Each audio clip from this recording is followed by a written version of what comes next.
ba na mabago ng isang tao ang maging first impression sa kanya na parang negative? Oo. Daw niya, ay akala niya masungit, nakakatakot at mainit ng ulo. Pero nung makilala siya, ay kabalik na pala. Oo. Marami nakaka-relate dyan. Yeah, go ahead po, Miss Sheila. Yan ang dyan mo ipapractice yung not taking things personally.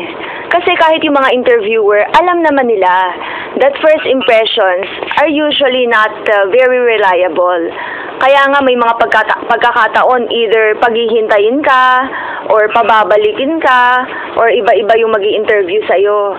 Because a good company would have an interviewer who knows that he may have his personal bias, and that another person can see the good side in the interviewee or the bad side na hindi nakikita at the onset. So, ikaw rin naman, kung hindi maganda masyado yung performance mo according to your standards or hindi ka natuwa how you presented yourself, wag mo masyadong dibdibin kasi tatawag naman sila kung may nakitang kagandahan sa'yo. At kung hindi naman, at least you learned a lesson for your next interview. Okay. Miss Sheila, si Jaira naman from FEU may question po para sa inyo. At mukhang problemado po siya dahil may minemaintain po siya na timbang. Impression. Timbang impression pala. Hi, Ma'am Sheila. Hello. Ito ba yung question ko? Kasi maraming kasabihan na Ang dami. Hindi, first impression last. Okay, parang ano lang. So, Deodorant. parang si... Sinaansya mo ako, Okay. Alam mo na. Proceed. So, sabi, first impression last. Sa ibang tao, sabi niya ako nila, hindi totoo yun. Pero sa ibang tao, mukhang totoo siya. Kasi may kakilala ko na ang tingin niya sa taong to, ganda to, plastic to, ganyan. Since then, nilayoan niya na yung taong yun. Kasi first impression last, kasi once na sila nakita. Kasama niya. Yun nga Sinasag ko ako, bakit kung may ganun case sa mga ibang tao? Marami naman kasing factors yan. It could be the first impression. It could also be the personality. Kasi meron namang mga tao talaga na ang dating sa atin kakaiba. May tao naman, wala naman silang masyadong sinasabi, pero gustong-gusto mo sila. Diba? So, once again, kung ikaw yung nakakaranas nun, don't take it personally. Kasi, didibdibin mo ba? Hindi mo naman masyadong kaibigan yan. So, kung yung first impression niya sa'yo hindi maganda, wala ka naman nagawang kasalanan, just take it in stride. Kanya-kanyang kanya-kanyang opinion yan. And if, yeah. Boss mo yun. Kung boss mo yun. Kung boss... boss ganyan. Paano naman yung mga boss mo, Dati na naman sila. Alam mo, sa kabilang network naman siya. Ilang network lang naman pinasama sa kawa. Kung boss mo yan, at yung first impression niya sa'yo, hindi maganda, at ilang buwan na kayo, ilang taon na kayo nagsasama, ganun pa rin yung treatment niya sa'yo, based on the first impression, baka naman gusto mo mag-isip-isip na, kasi hindi yan yung kumpanya na nagagalaw yung career mo. So, either magpalipat ka ng department, or lumipat ka ng ibang kumpanya, or kung gusto mo talaga yung trabaho doon, kausapin mo yung boss mo. Kasi no person in his right mind, especially in those mature positions when they're already handling people, will continue being judging or criticizing employees or team members based simply on the first impression. Okay.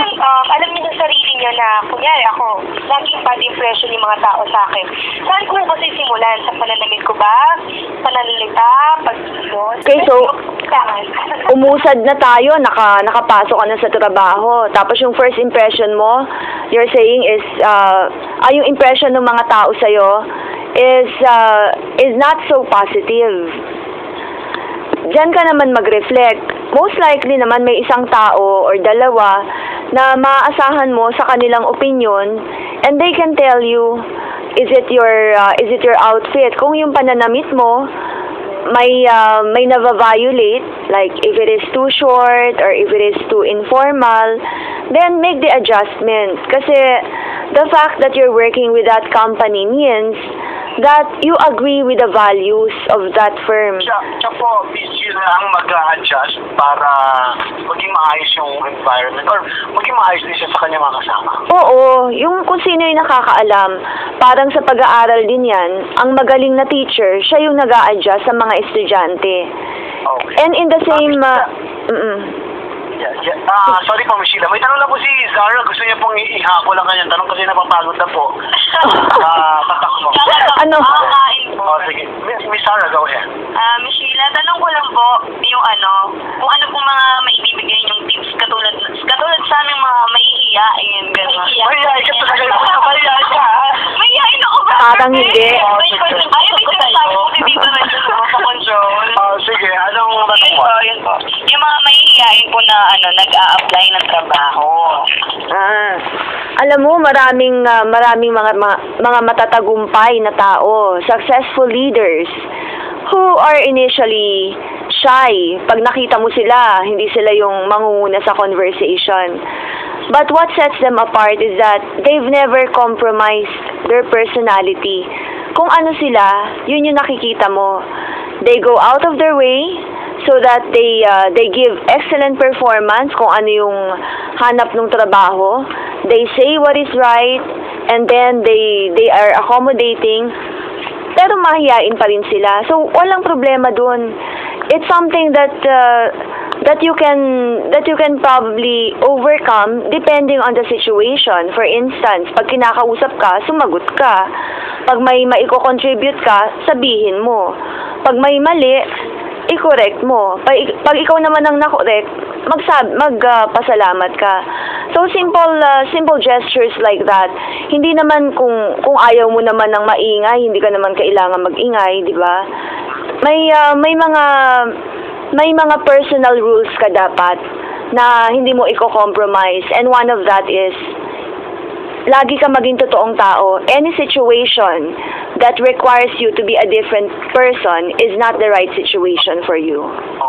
Maraming salamat, Miss Sheila Viesca, ang CEO ng Talkshop.ph. Thank you, Brother Bear. And Mabel and Jack, I miss all of you, Josa and the team. I hope to see you soon. Yeah, thank you so much, Miss Sheila ng Talkshop. Thank you and goodbye. Bye.